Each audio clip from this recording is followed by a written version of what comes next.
Being an architect and a dictator. To be honest, in this presentation, I'm not going to teach anybody how to design, because all of you, you are a better designer than me, to be honest. And none of you needs anybody to tell them how to hold a pencil and be creative. So we're going to talk about being an architect. It's all of us on this call that we are architects or engineers. We are all the same. We do create things. So I'll go through the presentation about being an architect, a dictator, and about architecture and historical evolution. So from pre-civilization, before 9,000 before Christ, to civilization and how things were moving, to the Egyptians and how they started with the elementary arithmetic and more complex geometric typologies, to Greek, where the architectural symbols, they started taking shape, and to Roman, where quality of spaces started to be defined, and to Renaissance, where everything started to be three-dimensional and aesthetical. So the word architecture, from where it does come, it is the architecton, which is the chief builder. So we are builders and carpenters, so I don't want to disappoint anybody, but yes, we are builders and carpenters. So if we go back in the history, and not far from Le Corbusier down to Frank Lloyd Wright, Louis Sullivan, to Christopher Wren, to Filippo, to Adrian, and we can see each one of them, how they added value in the history of architecture. The question is, what is next? And this question is going to be through the whole presentation. So the power of an architect. The power of an architect is a space and scale. We do create spaces. We do create spaces where people, they can live. We do create space where people, they get together, where we create social life. Simply, we as architects, all of you, you can draw a line, but nobody can understand the power of this line. This line is very powerful. It's a very simple line, but that line on a paper can tell a lot. This line can define a pattern, or this line can create a form, or it can create a direction. And this is how powerful the line is. And here is the responsibility of the architects. This line can define a function. And while defining a pattern, this pattern can start defining a zoning. And that zoning can be at a residential villa, or at an office building, and even at a master plan. At a master plan level, where we define the community spaces, where we can define the transition, the public realm, the roads, the infrastructure. So that single line, that's where it's going. It's going from being a line to defining life.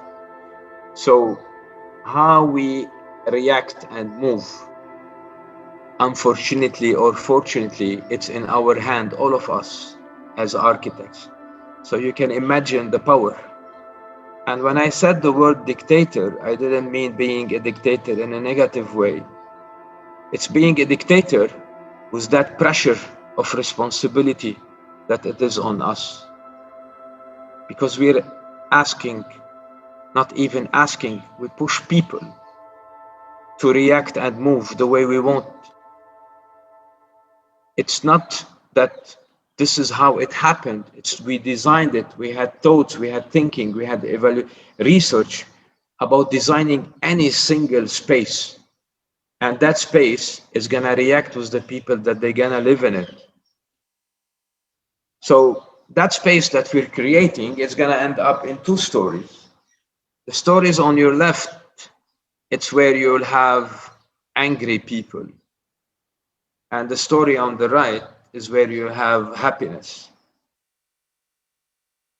Take it or leave it. Part of the people happiness is not only the way they live, it's not only what they do in life, it's not only about the size of their bank account, it's about the space where they live, if it is a comfortable space. It's about the city where they live and how the city does interact at the community level and how the city is creating that social life. And all this role we as architects that we have, it has an implication on the left image or the right image. When you design a house, you need to be careful about your client. That client that is giving you all the responsibility and he's trusting you to define his day-to-day activity within that space. You're gonna define it. You're gonna tell him where to sleep. You're gonna tell him where to have lunch. You're gonna tell him where to meet people. You're gonna tell him at the urban level how to go from home to school and how to go to the office and how to come back. And this is the power that we have.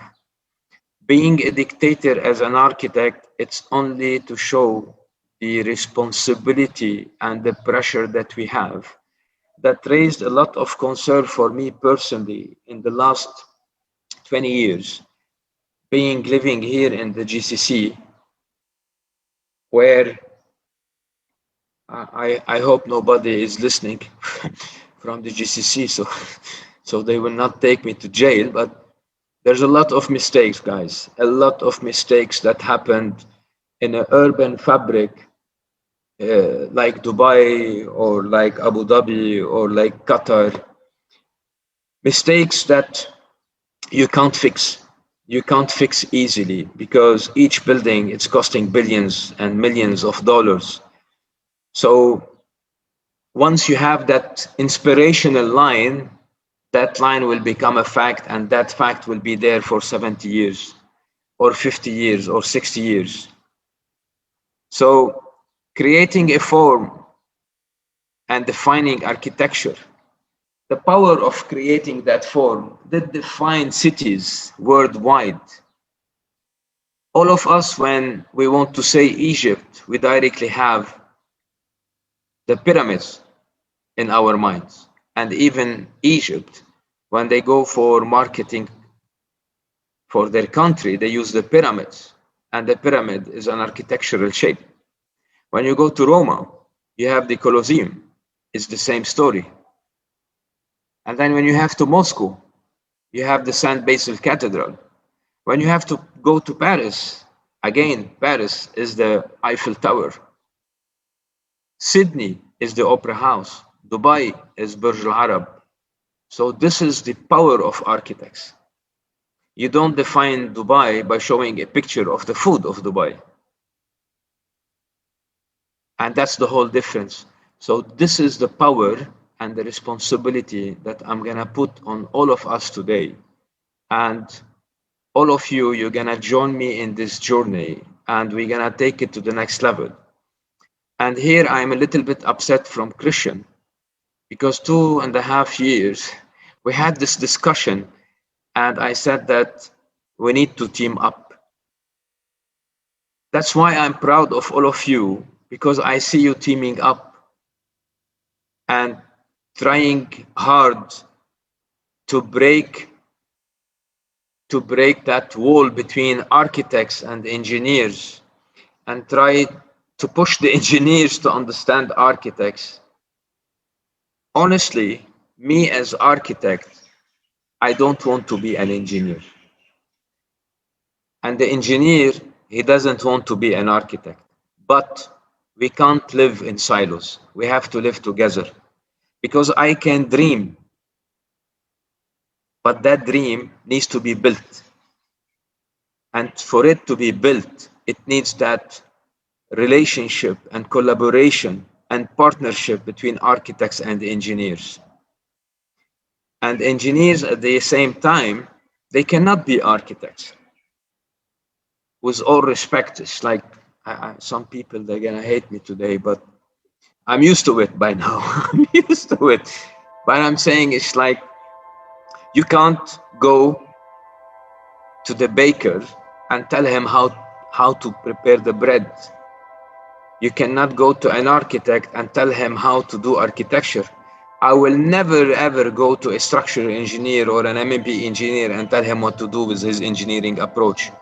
I will listen to him, but I will challenge him. And this is where I like structural engineer, that they push the bar with the architects in order to make the vision and the dream reality. So assigning a direction, that direction, that simple line that we were talking about, can be a major highway in a city. And that major highway in a city will define the urban fabric, and that urban fabric will define the buildings. And then at the end of the day, you will have a city, and that city has people, and the people, they create communities, they create social life. So this is the power of our line. This is the power of the pencil that we always have in our hand from morning till evening. And we do mistakes. When we do mistakes, when we draw a line and define a highway and create cities, we need to be careful what we're doing nowadays, because we need to look for the future. So that line can become a highway, like this road in Seattle. And this is 177 cars, where inside them there is 200 people. So you can see the 200 people without the cars. And then you can understand that the line we did and we created that become a road, it's not the people mistake. It's we provided the road. We provided the number of lanes. We provided the population. And we told them that you're going to use 177 cars. But what is next? These are the people, the 220 on bikes. And this is when you put them on 3 buses and you can see where is the traffic. There is no traffic. And there is no pollution. So we can't run anymore as architects without thinking beyond. Unfortunately, in the last 15 years, architects, they've been thinking about the shape and the form and the building and the aesthetic. But nobody was thinking about the end user. Nobody is thinking about how people they're gonna interact. Nobody is thinking about what is the level of CO2 emission that's gonna come. What's gonna happen for the future generation? We keep talking and talking and talking about sustainability. And for me to be honest, a few people around the world, they're doing action. If not, nobody. Everybody is using sustainability for marketing material. And this is a shame on all of us, because nobody is willing to push the bar. Nobody is willing to say to the client no. Why we don't say no? Because we need the cash flow on our books. And the cash flow on our books is defining everything. In the old days, architecture, it was for the snob people. Nobody can be an architect. You need to be coming from a different level. And architecture will happen only for the right people. But now, it's not. And this is the concern. Everybody is becoming an architect, but everybody is forgetting how noble is this profession and how responsible is this profession. And this is the pressure. This is where I'm upset, I'm angry, I'm gonna be always angry. And I left a corporate business to start JT and Partners, to be in a position to say no to clients, to be in a position to say no to projects that were We feel we're not adding any value. And we did it. I will not mention names, but Christian, he knows them. I met clients and I told them, I will not be able to deliver this project because I will not be able to add any value to you, because you're not going to be listening to me. You just want the commercial aspect and you want to make the money, sell your product, and then move ahead for another product. And this is where somebody has to start somewhere. So you can see the 200 people on the left and on the right, and you can see the implication. It's very simple, and it's shocking when you put it in two images next to each other and you look at it and say, oh my God, that's it. We are creating everything. We are destroying a lot because we live in a very fast track world and nobody is giving it that time for rethinking things. So Tadawando mentioned, I believe that the way people live can be directed a little bit by architecture. And from here, the title came, An Architect, a Dictator. In my opinion, Tadao Ando was very humble when he said a little. It's beyond a little. This is the power that we have as architects. This is the power that we have as urban planner, because we think three-dimensionally. We think in a different approach, different way. When we design, we have too many things in our mind to solve on in every and each single project. Following a function, and that function can be a city like Dubai, where that line that was created in the old days, which was called Sheikh Zayed Road, it ended up to be on the left, you can see, it ended up to be more than 12 lanes, highway, cutting the city in the middle. By the way, back in 70s and 80s, this road, it was a 2 lanes, 2 direction, and that was it, linking Abu Dhabi to Dubai.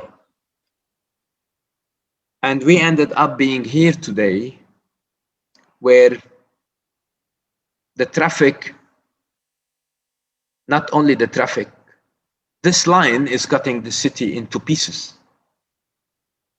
And cutting the city into pieces, it means that you don't have social life.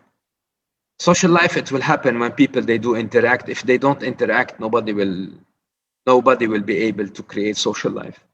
And we learned a lot from the pandemic. We learned a lot in the pandemic.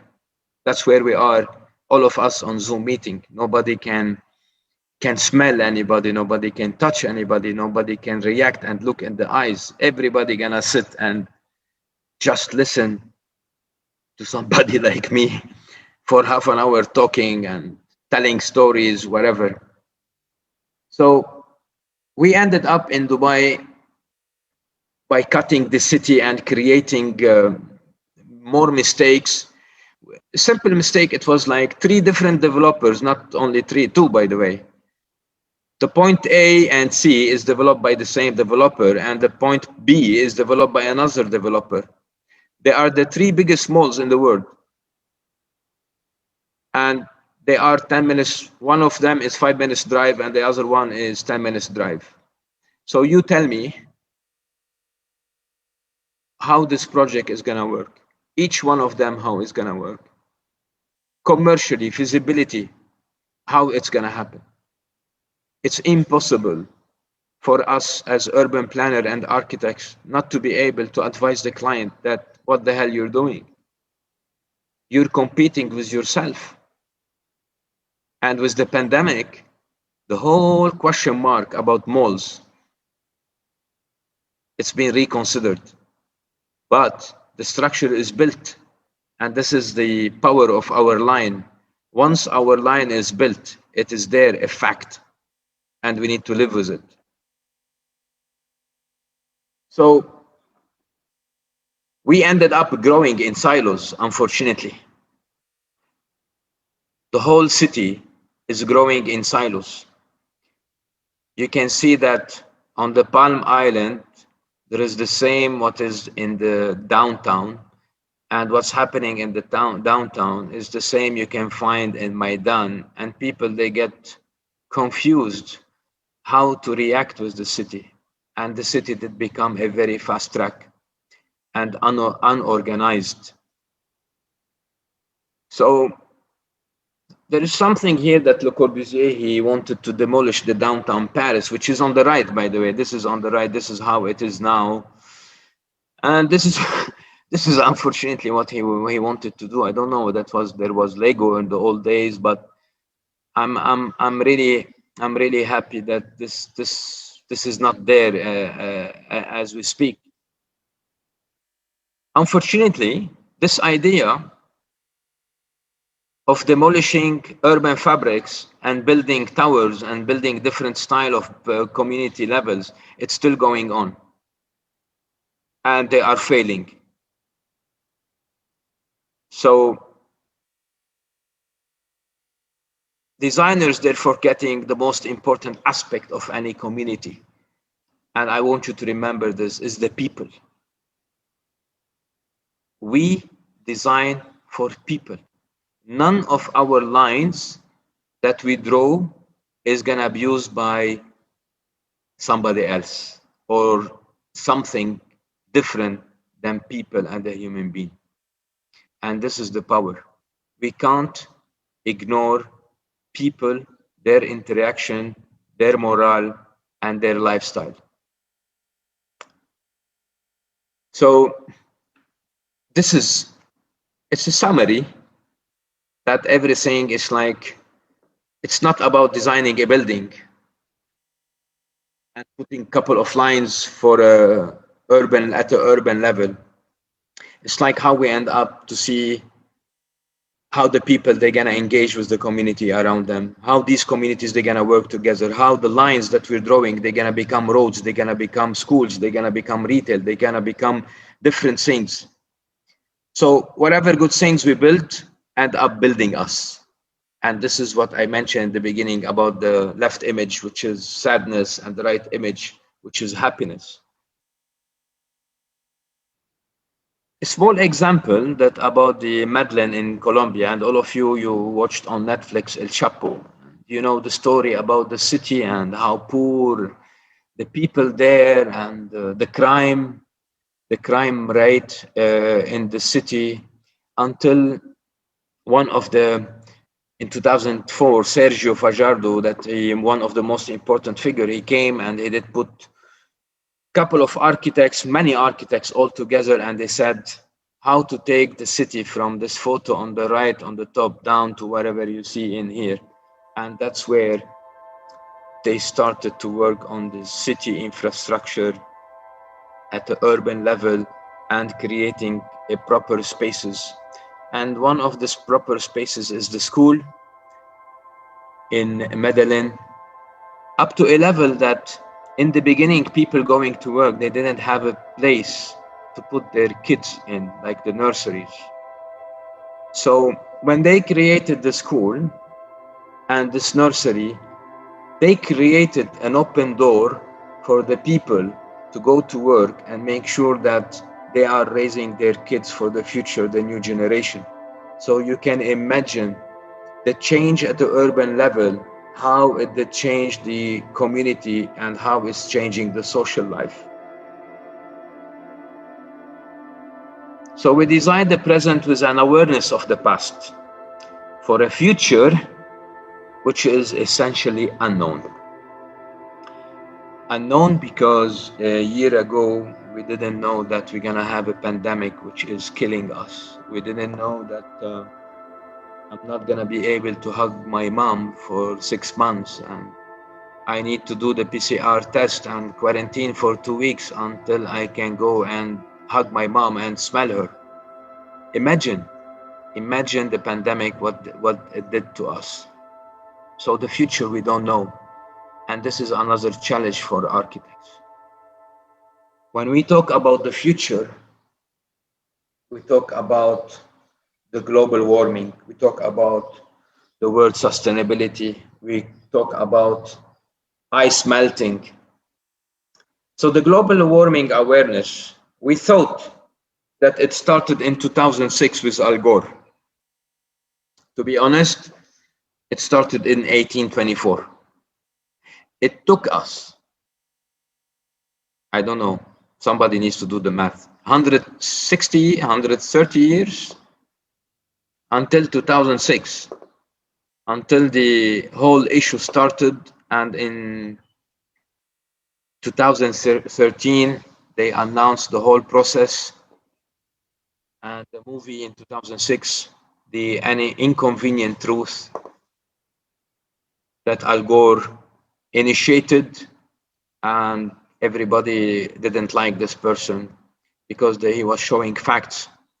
And since 2006, the global warming, it's everywhere. National Geographic, Time magazine, everybody is talking about it. Everybody is talking about it. But what we're doing about it, that's the question. We started seeing reports about ice melting. We start seeing corals in the sea. You can see this picture between 2014 and 2017, and then seeing how the coral died from the pollution. So the clock is ticking. What we're doing nothing. Yes, don't take me as rude. I'm being just straightforward. So there is a lot of change that happened between solar power booming. Between 2006 and 2015, there was an increase in the number of 6,800% more solar panel increase. This is not enough. And then the electric cars in 2006, it was the electric car. It was like a nice technology, and now you have more than 2 million cars. And the wind power, it did advance properly from 2006 till now. And the carbon emission still rising. So we're doing a lot, but this shows that we're not doing enough, and we will never be able to do enough if we're not gonna act. And this is my concern, who's gonna act?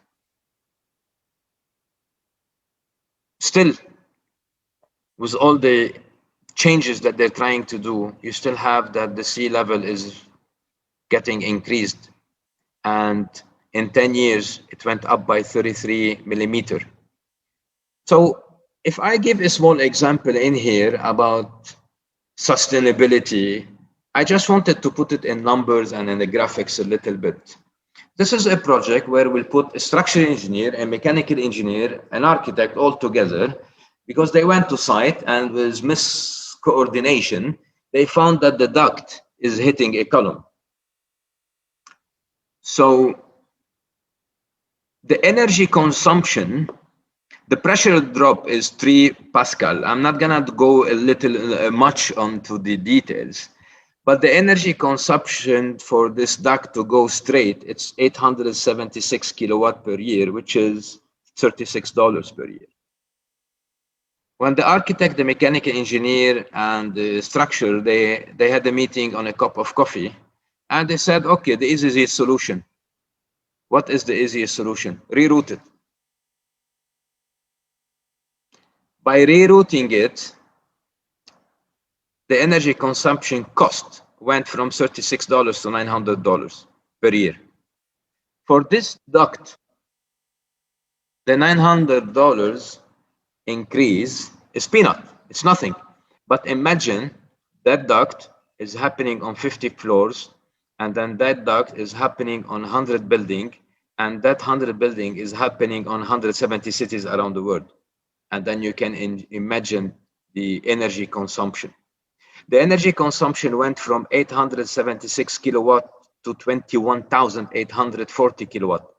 So for you just to feel it, because we're not gonna give a lesson, I'm gonna tell you what it is, that increase per year.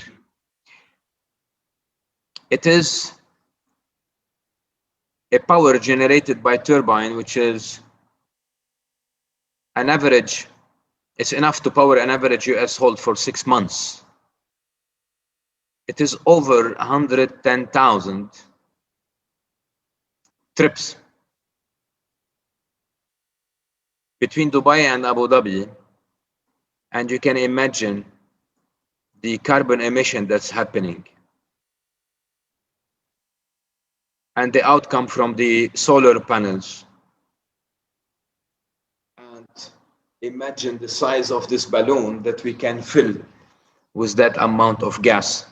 So imagine what we're doing. It's a small mistake. And imagine how many balloons above us of this dimension they are by mistakes. And what's happening to the environment. So here I leave it for all of us to grasp the idea. Things has to happen. Another small example that happened in the GCC. What you see in these photos is that's where uh, I call it the architecture that was crafted by being in the desert. That was the outcome and the result was the wind tower and how to get the prevailing wind, which is beautiful. It happened years ago, but today, what we did, this is what we did. I have no problem with modern architecture. Even my architecture is really modern, but we need to be careful. We need to be careful when we use the element. We are architects. When they give us a new product, any product, the glass, the curtain wall, the aluminium, or whatever, we need to be careful where to use it and how to use it. We need to understand the ABC of design. We need to go back to the north direction and the south direction.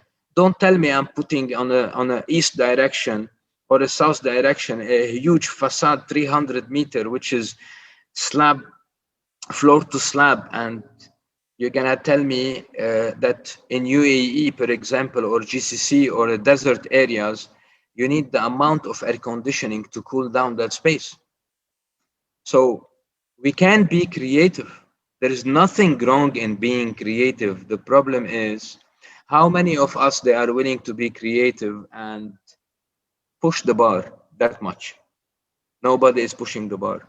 There's a lot of copy paste. There is a lot of copy paste. And to be honest, I'm happy to go with you anywhere. We pick up any building, take it from Dubai or take it from Abu Dhabi and put it in Manila, it will work. That means it's strong design. Each project has to be tailor-made for the plot and the urban fabric where it sits. It has to be in a way that if you remove it, put it in somewhere else, it will not fit, then you did a great job as an architect. So I don't know why this guy is angry, but this is me, but after losing 10 kilos, but I will look like that. So it's like, it's in your hand, guys. It's really in your hand. We need to change. If we want to change, we need to change. We need to do something. I know we need salaries. I know that we need to make a living. I know that we as business owner, we need to pay salaries. But there is ways of doing things differently. We have to do things differently. We cannot. I've been shouting for 4 years and 5 years, and I keep saying, we have to do it. We have to team up. I want to team up. I mentioned it recently on my LinkedIn that I call everybody that we need to team up, all architects. We really need to team up and share knowledge. This is the beauty. What I'm doing today, I'm not telling you how to design, as I said, because you are a better designer than me. But all what I'm doing is sharing a small knowledge about that small duct, and that duct, when we rotate it or return it or reroute it, what is the implication on the whole world? So this is sharing knowledge and information. And then I need people to share knowledge and information with me, and this is where I want to go. And trust me, and I'm telling Christian from now, the moment this pandemic will ease flights, I will be the first one to be with you in Manila, and then we can have really a nice conference, and then we can have a debate. I will pay for the ticket, Christian, don't worry. I will pay for it. So that's the beauty of life, guys. This is the beauty when When you sit with your son and tell him that switch off the light, turn off the laptop, small things, it's like you're sharing the knowledge. And he will tell you why I need to switch off the light. And you try to explain to him how he can save the world. And this is where he has to start. It has to start in our home, with our kids. That's how we're gonna do it. And that's how we have to do it. So architecture and future. So each new situation requires a new architecture. And that's why I'm saying I'm not against modern architecture. So this is the evolution of architecture over the years. And if you look at here, you tell me like the movie, The Fifth Element, and we're gonna see flying cars and I don't know, flying whatever, or maybe I believe buildings will be flying. I don't believe buildings will be sitting on the ground in 15, 20 years. So are we ready? That's the question. Are we ready to have flying cars? Everybody is testing trying flying cars, big companies, big investors. But where are the flying cars? Do we have, is our infrastructure that it's being prepared and developed for the project tomorrow, taking into consideration flying cars? No, there is nothing happening. So how the flying cars they're gonna work? Nobody knows. So we're not preparing ourselves. Nobody is preparing. We're talking. Everything is marketing at the moment because it is a very fast track lifestyle everybody is living. Unfortunately, everybody is living a very fast track life. So I believe the future is gonna be beyond these photos, to be honest. So where do we draw the line? I don't know. I don't know where to draw the line. At the moment, my line started by sharing knowledge, by calling people to team up, by shouting a little bit, by taking a risk on saying, being honest and saying the truth. If we want to go to the future, are we gonna stay conventional? Are we gonna keep worrying about the cost and the climate pressure and the highly fragmented? There is all these things. Who's looking at them? Everybody tells me how the world's gonna be after the pandemic. Look at me, all of you. The moment the pandemic will ease, all of us, we're gonna go back to the normal. Emotional, we're gonna be emotional. All of us, we're gonna be emotional and we're gonna be flying again and then we're gonna be partying and we're gonna start doing things the same way we used to do before. That's a human being. We've been locked down for 14 months. Maybe not totally in our room as a jail, but we are in big jails, in cities. You can't go from city to another city. And I know the lockdown procedures in Philippines. To go from a city to another city, you need to quarantine for 2 weeks within the country. So this is how difficult it is. So are we ready for the future? Are we ready for the 3D printing? Where is the 3D printing in all what we're talking about? Am I still gonna be able to draw a line and 3D print it? Are we doing enough research? To be honest, yes. There is part of the world, in Australia, in Germany, they're doing a lot of researches, but in 99% of the rest of the world, there's not much happening. So how are we gonna think about the future? And we are still building in a conventional way. But conventional way is not only the 3D printing. The 3D printing, these kind of research where it's moving from construction to shades, to furniture, to arts, and to fashion. So where is architecture? Where are we from all this? Where we are able to implement the 3D printing concepts. Because 3D printing concept, it needs a new psychology and it needs new ways of designing. Being an architect, you cannot design the same way. You need to understand the machine that's going to print for you. It's not the machine that's going to understand you. You need to understand that machine and the capability of that machine. So you can see that the 3D printing, how it's moving now at a very small portions around the world. Modular construction. Where are we with modular construction? Why around the world in Africa, there's people that they don't have houses? Where containers concepts around the world, there's millions of them and they say it costs $15,000. Why we don't ship 100,000 containers tomorrow to Africa and then people, they start having houses? Because it's marketing material. We're not doing it. And finally, I want to say something that you really, all of us, we need to be ready for. Digital twin, the IoT, the Internet of Things. Each building will be connected to itself through a data platform. And there are the real building and the data platform will be exchanging information to enhance and update the performance of the building, but to create data for a better development of the future buildings. To simplify it, the digital twin, by the way, it's been ages there since the days of NASA.